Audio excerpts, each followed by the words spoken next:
Cearlór.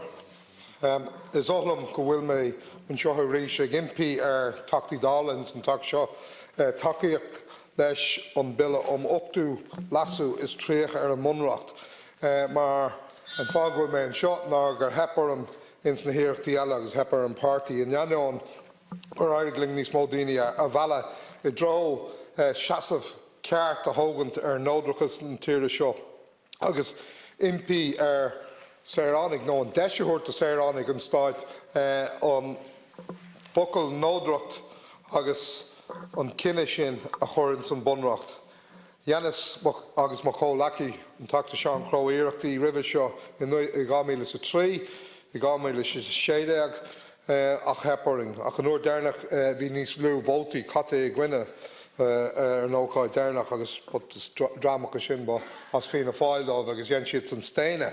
Níor hacaigh siad leis an bill agus beag deise có féidir den céadú a riamh taú leis an bille seo agus seasamh le pobl na hhéireann atá go hiúlas go thomláin teomanta ar an ceist seo tá takeíocht ollmhór ag an aon nóideachas a bheith in san bunracht. Bíoh cnáth droma a gcuibh I fianna fáil den céadú a riamh béidir agus cá bhóta. An rud atá de cá bhóta ar in san cá seo ná denmh cinnta den nach bhfuil aon creime eile ag tarlú maidir leis an nóideachas atá ag an stáit seo rud atá á dhéanamh de hir ag an rialtas seo agus rialtasí roimhe seo. Go dtí an staid inis go bhfuil orm na Eorpach le bunú faoi fiche cúig agus go bhfuil 30 billiún punt or 30 billiún euro á athróú ó ciste sóisialta agus caiteachas talmhaíochtach go háirithe I dro caiteachas agus cothú ormlán nua go mbeadh á úsáid ar tíortha bochta timpeall na tíre. Tá sé an am stad a dhéanamh ar sin. Once again, Tánaiste, I stand here appealing for common sense from yourself and your government party in Fianna Fáil. Pull back from the headlong rush to the EU army. On this issue, you don't need to be the best boy in the class. You can stand with the Irish people. You can have a backbone. You can take a stand and a firm stance against the EU warmongers and against those imperialist countries who are harking back to days of the past so that they can have the support of the EU in their resource wars outside the boundary of Europe in the future. The signing of PESCO is another example of the major changes that this government has taken to undermine Irish neutrality. PESCO was described as a sleeping beauty of the Lisbon Treaty by the EU Commission President Juncker, and it lays the basis for a full security and defence union. It lays the basis for the EU army, which you have continually denied is the intention of the EU. One of the issues that was raised the last time this bill was being debated was that this would interfere with our ability to participate in peacekeeping missions. Nothing is further from the truth, Tánaiste.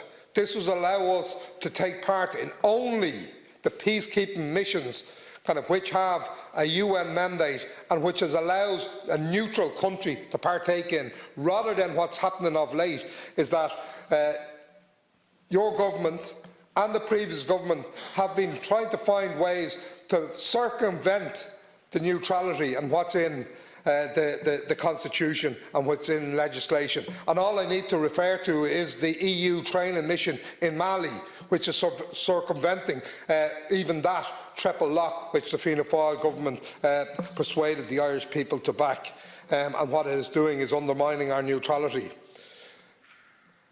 I recognise there is a long-standing reputation and very honourable reputation as peacekeepers around the world. Irish soldiers have been in areas where they have managed to gain not only the respect of the warring factions but also the communities around them, a respect which now you're putting in danger by your headlong rush into the EU military project. So what I need people to consider is it good enough for us to agree with PESCO? Is it good enough for us as an Irish people to agree the diversion of 13 billion of EU social funds to be spent on military research and the production of military equipment which will be used in wars abroad? We've had a plethora of high-profile EU leaders come out and blatantly call for the establishment of the EU army. They don't mince their words. There's no pretence or hiding behind the greater security or defence cooperation. They have clearly set out their agenda.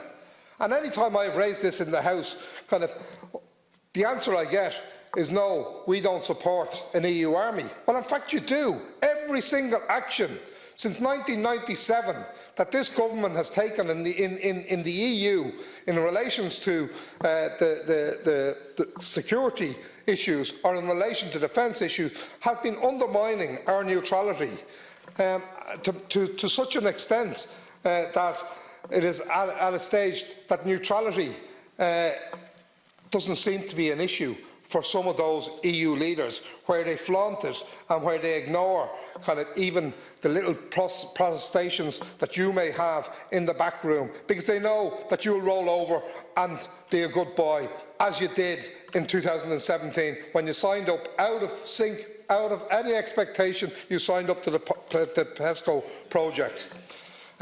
Minister Taoiseach, I hope that you will listen to what has been said on this side of the House for once on this issue, and that you will stand with the Irish people who want to see neutrality enshrined in our constitution. That's the effect of the bill, nothing more, nothing less. Put it to the people. What have you got to be afraid of?